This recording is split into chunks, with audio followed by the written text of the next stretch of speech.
Hello, everybody. It's Marcy from wavesofcommunication.com. Welcome to another episode of my Language Facilitation Helpline podcast. The information in this show is designed to equip and empower parents to take action today. Parents are advised to never give away your power as your child's language facilitator to any therapist, teacher, consultant, or even to a specific method or strategy. And always honor your unique family's abilities and your own core values before you consciously initiate any action with your child. Most importantly, the strategies and advice provided here are general and not intended to replace personalized consultation. If you want individual coaching and advice, you should visit wavesofcommunication.com to learn how to work with me as a client. Okay, today I am talking to Olivia, who is a mom in my Waves of Communication Lifetime community. And Olivia has 4 boys, one of whom is a late talker who has been diagnosed with a pretty significant phonological disorder, which means that his speech was coming, but it was really hard to understand, which caused it to regress and him not want to talk because nobody could understand him. So that's when you started. So welcome, Olivia. Thank you, Marcy. And what I'd like to do is have you just give us a real short version of, what you did to get you started. I think parents are going to be interested who have kids who are hard to understand, because some of the other moms I've talked to have been late talkers who aren't talking at all, and you have a little bit different issue. So I think parents are going to be interested to know why you decided to work with me. Sure. We when Lincoln was 2, we started working with a standard typical therapy situation where I was taking him to speech therapy about 2-3 times a week. And we had a fantastic therapist, but I was commuting 30 minutes to get there, then 30-45 minutes for the session, commuting home, and speech was progressing, but it was slow. And after a year of doing this, my understanding was that the therapist was saying she thought he was going to need a good 2-3 more years of therapy until he was into kindergarten. And I just saw all the time commitment that it was taking to take him and how much we were missing out on other areas. Like we weren't getting to have as many play dates, or I had taken him out of preschool where the other kids were going to preschool. And like our life had all become about going to speech. And in the sense, like I wasn't even working as much, I had really altered a lot to be able to take him to his therapy. And so how frequently were you going? We were going sometimes 2-3 times a week. Okay. But at a year point, I was in, and then we were coming home and practicing our therapy every day. And we were real diligent about practicing it, but it did start to kind of become more of a chore than it was just, we were burning out. And so we got to the point where I had seen some of your Facebook things. I'd been watching your videos, and it looked really good. It looked fun, and I appreciated that you had all the years of experience of 30 years. Is that right? Yep. And speech therapy. You do not look like you can have 30 years of experience. But and I'd been about 3 months. I watched your videos, and I would just kind of play with them a little bit and try to integrate some of those things. And finally, I went to our speech therapist and I said, "What do you think about this? It's different and outside the box. What do you think?" And she said, "You know what?" She says, "Give it a try. If you don't like it, we can come back." And I appreciated that so much from her. She gave me the gift to feel confident in exploring that. And we haven't gone back, but we still send her little clips every now and then and say, "Look how we're doing." And it's changed our world, because now speech is just a natural way that we all learn speech. It's just we do what we do with all the kids, and I don't feel like he's missing out like he was. So where was his speech at what level when we first started working? So he had just turned 3 when I transitioned over to working with you. He had, I'd say, about 150, 200 words that I could make out. I could understand him about 50% of the time, but strangers could not understand him at all. They could pick words here and there, but not much. They couldn't understand much of what he was saying. Yeah. And what was going on with his behavior? He got to the point where he was just getting so frustrated because he had these real complex ideas and he couldn't get them out. And then people would be like, "You want a cookie?" And he's like, "No, I want that," and he had this, like he's trying to tell you all about his toy or all about this whole, and he couldn't communicate his thoughts. And he was, he had such complex ideas he wanted to share, and he was so frustrated, and he would just start stomping and crying and screaming, and he would just scream over and over, "No, no." And like he's just saying like, "No, that's not what I'm saying." And it was heartbreaking. It was heartbreaking to watch him struggle and me not know what he wanted. Right. So that was definitely what we addressed first. Before we even got into any working on talking, we started working on that stuff and replacing some of those frustration behaviors with ways for him to tell people that he had more complex ideas, that he didn't like that they were talking down to him, right? Yes. It was so much so that, and I get it, but he recognized that people were talking down to him. And he got to the point where he wouldn't even try to initiate conversation with people. He would just look at me and tell me. And I'd be like, "Well, tell him." And he'd be like, "Mm." And so it was very much becoming a self-esteem issue for him, a confidence issue for him. And that was scaring me more than any of it, was just that he no longer wanted to try. Right. So that, like I said, is where we started. And repetitive stuff that you were doing, that drill stuff and the homework that you had from speech therapy, we put that aside for a while to decrease the frustration around it. And what did you do instead? Yeah, you started with me initially when he was saying no. Like you would tell me if he doesn't get it right away, just say, "Show me."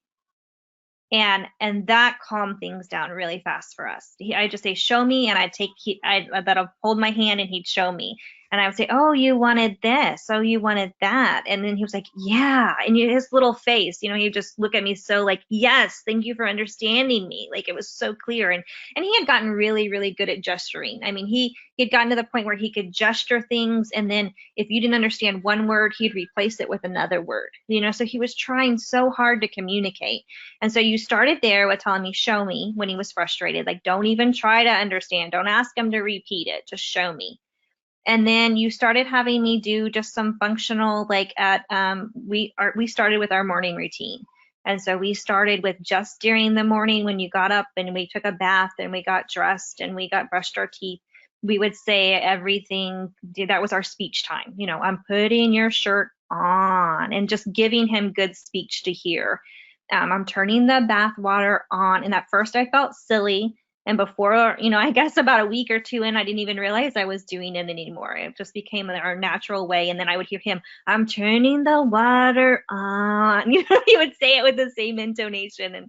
And that just kind of became our rhythm in the very beginning. Great. Yep. So then it evolved into other fun activities. And as one of four boys in a household, first of all, It's out here. He has to compete. so he has that going on, and he has these ideas. He has these really big ideas that he wants to talk, and he knows that his speech wasn't at the level of his ideas.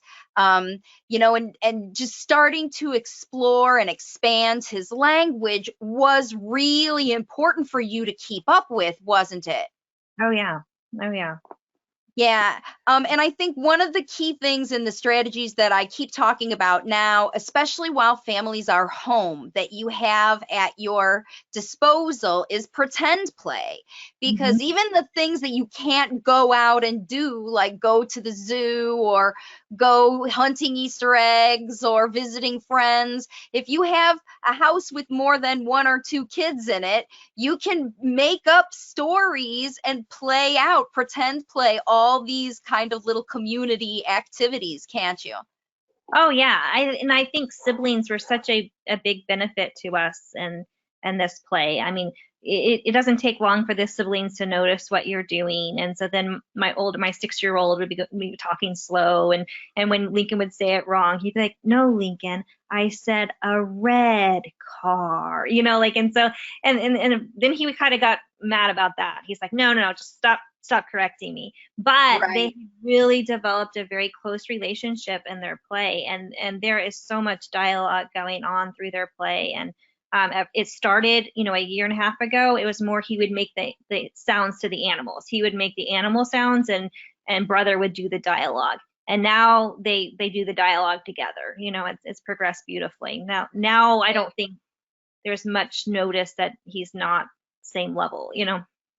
Yeah, that is really cool. That was something that I noticed a lot. And that happens a lot with kids who are late talkers. When they're in a social play situation, they always get assigned the limited verbal role, the animal, the baby, the younger, your rock or the tree, or, some kind of robot, inanimate object that doesn't require a lot of talking, and the talker will assign them dialogue.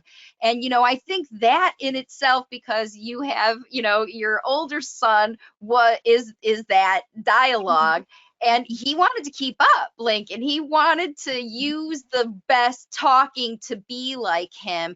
And what I think also was really cool was his brother, when Lincoln said, no, you're not my teacher, don't tell me how to talk, you don't, whatever, he respected him. Where I think a lot of parents, because kids try to tell their parents, don't teach me. No, you're not my teacher. You're my mom. You're not like Miss So-and-so. And parents don't listen when kids tell him that. But his sibling, he said no. And guess who he learns the most language from? That kid, his brother, right? Because he's like, I'll listen to you talking to me, but don't be teaching me. And he's like, okay, dude. He was so empowered to be able to stand up for himself and tell who he was, because that was the important thing for him to communicate. And that's what the free play opportunity allows kids, right? Absolutely. Free play allows so much. I love to see how they'll go so much deeper in things when we're not in there directing and telling them this is the path. They're so much more creative. They dive deeper into it, and you really get to see their personality emerge and grow. Yeah, it's beautiful to see that. Kind of funny on the flip side. So Lincoln's a middle child, if you will. We've got twins after Lincoln, and when our oldest started kindergarten this year, Lincoln became the big brother at home. And so now, it's interesting to see how he's taken that role to teach, and how he likes to, he talks a lot more to them in a teaching role. So it's kind of fun to I see. think it's great. It is fun. And, it's very empowering to be the one who's better, from, going from the 3-year-old who couldn't keep up because he didn't have the language. Now he's teaching the little guys, this is the word. And he knows instinctively, because you taught him how to slow down his talking to get them to listen to him. Does he do that naturally? Yeah, he does. So he's to the point now that teachers will tell me, I understand him, but I have seen him, I don't know if others pick up on it, but I have seen him turn around and repeat it. Sometimes he'll change the words, but he will slow down. He'll say, I said, and he'll repeat it. But I've loved watching his confidence grow. He's gone from the kid that wouldn't even speak to an adult if he was directly being asked, to now he always screams. Well, before we were at home all the time with coronavirus, but Right. he would go through the drive-through and he'd say, roll my window down. And he always wants to ask the people in the drive-through, what's your name? What are you doing? Why do you work here? He has this little set of questions he asks at every drive-through. I love it. That's a kid who has empowered language, who just, and tell me about his speech intelligibility. Is everybody understanding him? Is he super clear? What are we talking about now? Yeah, I would, at this point, I understand a good 90, 95% of what he says. I would say Wow. that strangers are probably understanding more like 75% of what he's saying, 80% of what he's saying. I mean, he can carry a dialogue. And he really feeds off of your emotion. Like if you're looking at him like you're scared or you don't really know what he's saying, he's like, I'm gonna keep it short with you. He still kind of has that dynamic to it. But but if you look at him like you're excited and you understand him, oh, he'll roll. He'll just keep talking. So, Great. Yeah. So he knows that it's not perfect, right? He knows. And it's a lifetime journey. And, there's always that little bit of underlying, I know I have to try a little harder here. And like you said, if someone lets him be excited about doing it, he'll try. First of all, I want to say the therapist told you it was going to be 2 to 3 years more of therapy, and you've literally cut that time in half to mhm. get your kiddo to the point where he is, understood by everybody, having confident conversation about whatever he wants with people. And even though you're not done, and getting him to the point wherever he's going to be, you feel confident that you're going to be able to get him there, right? Oh yeah, I do. And I love that I do. I don't.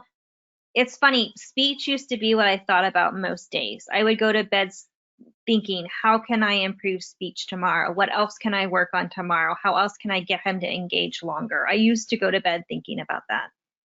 And now sometimes I'll go, have I done any speech lately? And it's not that I've stopped doing speech. I've stopped worrying about it because it's such a natural pattern of what we do. It's just our day. We talk a lot in our house, and I know he's picking up on it. And sometimes I will correct him, but very rarely do I correct him. I've just learned to, if I notice the S, I'll just repeat that word, or I'll just have fun thinking of every S word I can, and adding adjectives to it, and it just kind of becomes a fun little game. And he plays along with that, and so we kind of get a little repetition of those S's. So that seems to be his biggest struggle, is getting the S at the front of a word. And tonight we were playing he had this confetti. He dumped a whole bag of confetti all over the playroom and the carpet. And I was like, Lincoln. He's like, I wanted to do sprinkles, sprinkles. And I have never heard him say sprinkle with an S. That every single time he was like, sprinkles, sprinkles. I was like, what all you want, baby. Right. I know. Who would have thunk it had just been one mess to Yeah. get that going? So now you have to jump on that and talk about sprinkle everything. And, just so you know, the toughest boy who wants to be the CEO and monster and whatever, like sprinkles. I love it. We're working it, but it does feel very natural, and it's just part of what we do now.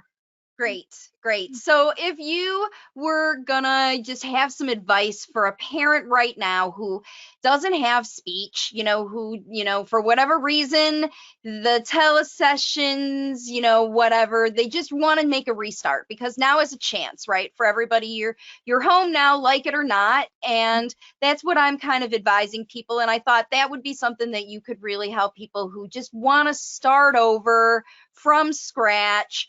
And what would you say to them? Yeah, I think first of all, and give yourself grace. Give your kid grace and give yourself grace. We are all trying to do lots of new things right now, and but one thing Marcy taught me early on was when things change, like you go on vacation, or suddenly you're home, or you have a new life situation, like a new baby or a new pet. It creates lots of opportunity for new conversation, and that new conversation naturally engages them. So just have fun talking to them, and just pick up some of these strategies from Marcy's videos and have fun with it. The more relaxed and the more fun you have with it, the more it's just going to come naturally. It really come. I find it's learning period, whether it's speech, whether it's motor, whether it's schoolwork. It comes more natural when they're having fun and they're engaged with it. And so I would encourage you to just take a deep breath and just pick one or two things to work on. Yep. And there are lots of videos on the channel that you can check out. So thank you, Olivia, for sharing your story. And I'm really excited to continue to see your progress. I've just really enjoyed working with your whole family. And take care during this time. And I hope you get a lot of learning and speech done. Thank you so much, Marcy. Thanks for all you've helped us accomplish. Thanks for listening in today. Please share this podcast episode with anybody you think can benefit. And remember, there are tons of resources across my Waves of Communication platform to help you get started today on your language facilitation journey. There's more than 200 free videos on YouTube, a daily blog in my group on Facebook, my book, If It Isn't Fun, It Isn't Fun. Teach Your Child to Talk Faster Than Speech Therapy is available on Amazon and Audible, and my coaching programs. And all the details are on my website at wavesofcommunication.com. Of course, I'll be back next week with more information and strategies to help you continue on your language facilitation journey. Bye for now.